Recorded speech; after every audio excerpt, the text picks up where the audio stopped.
ते न्यूझीलंडने आम्हाला हरवलं होतं, पण ते आज आम्ही मॅच जिंकलेला आहोत आणि तो आमच्या बदला पुरा झालेला आहे. काय भावना आहे, काय भावना आहे?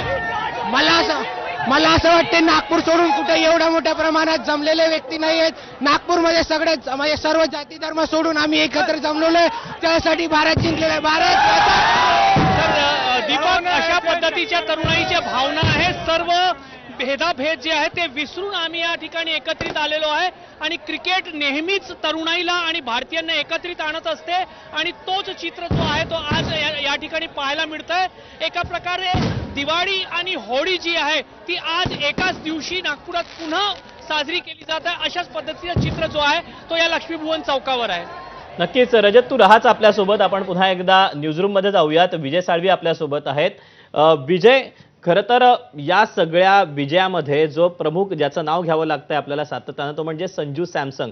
संजू सॅमसन याचं फॉर्ममध्ये येणं हे किती महत्त्वाचं होतं. त्याचा जो साऊथ आफ्रिकेच्या अगेन्स्टचा परफॉर्मन्स असेल, गेल्या 3 मॅचमधला हा संपूर्ण परफॉर्मन्स असेल, या संपूर्ण मालिकेमधला हा विजयाचा किती मोठा महत्त्वाचा वाटा असणार आहे?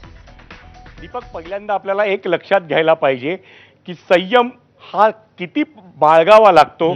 तुम्हाला तुमच्याकडे गुणवत्ता आहे, तुमची क्षमता आहे जागतिक स्तरावर खेळण्याची, गाजवण्याची, पण तिथे तुमच्या समोर अनेक प्रतिस्पर्धी आहेत. त्यामुळे तुम्हाला संधी मिळत नाही. विराट कोहली गेलाय, रोहित शर्मा गेलाय, त्या पाठोपाठ अभिषेक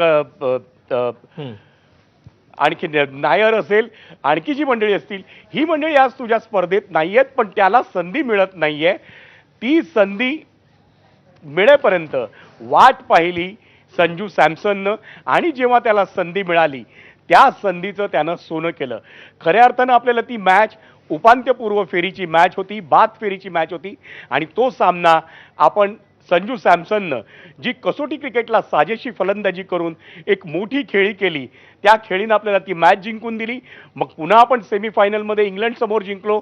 त्यात संजू सॅमसनची कामगिरी महत्त्वाची होती आणि आज पुन्हा फायनलमध्ये तोच संजू सॅमसन खेळला.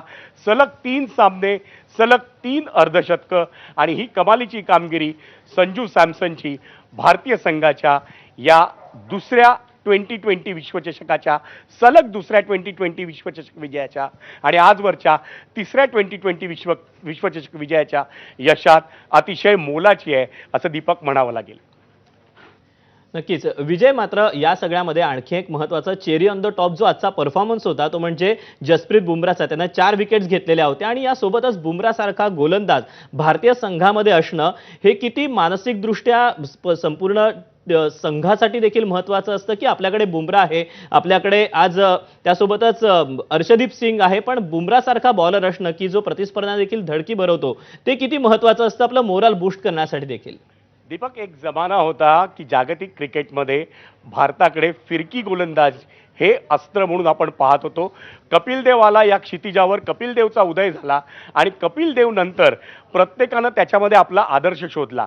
भारतामध्ये नवीन नवीन गोलंदाज उदयास आले.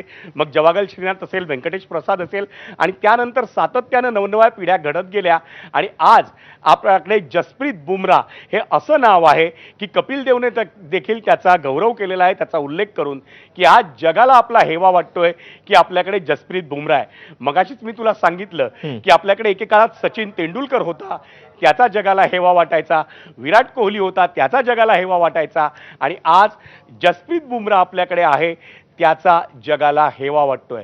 तू या अख्ख्या स्पर्धेमध्ये जर सातत्यानं पाहिलं असशील, एखादी मॅच त्याला विश्रांती घेतली असेल, पण सातत्यानं प्रतिस्पर्धी फलंदाजांचं, प्रतिस्पर्धी संघाचं अक्षरशः पेकाट आपल्या वेगानं, आपल्या यॉर्करनं, आपल्या चेंडूच्या वेगात बदल करून मोडणारा वेगवान गोलंदाज जर कोण असेल तर त्याचं नाव आहे जसप्रीत बुमरा.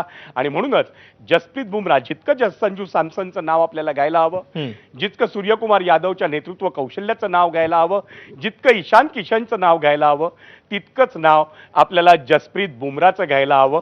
आणि खऱ्या अर्थानं आपला जो वेगवान माऱ्याचं जे त्रिकूट आहे ते खऱ्या अर्थानं भारताच्या सर्व धर्म समभावाचं एक प्रतीक आहे. एक जसप्रीत बुमरा असेल, दुसरा अर्शदीप सिंग असेल तर तिसरा मोहम्मद सिराज. दीपक, नक्कीच विजय, राहाच तुम्ही आपल्यासोबत. सध्या ठाकरे कुटुंबियांकडून हा जल्लोष साजरा करण्यात येतोय. अमित ठाकरे हे देखील या जल्लोषामध्ये सहभागी झालेले आहेत. अंतिम सामन्यामध्ये भारताकडून न्यूझीलंडचा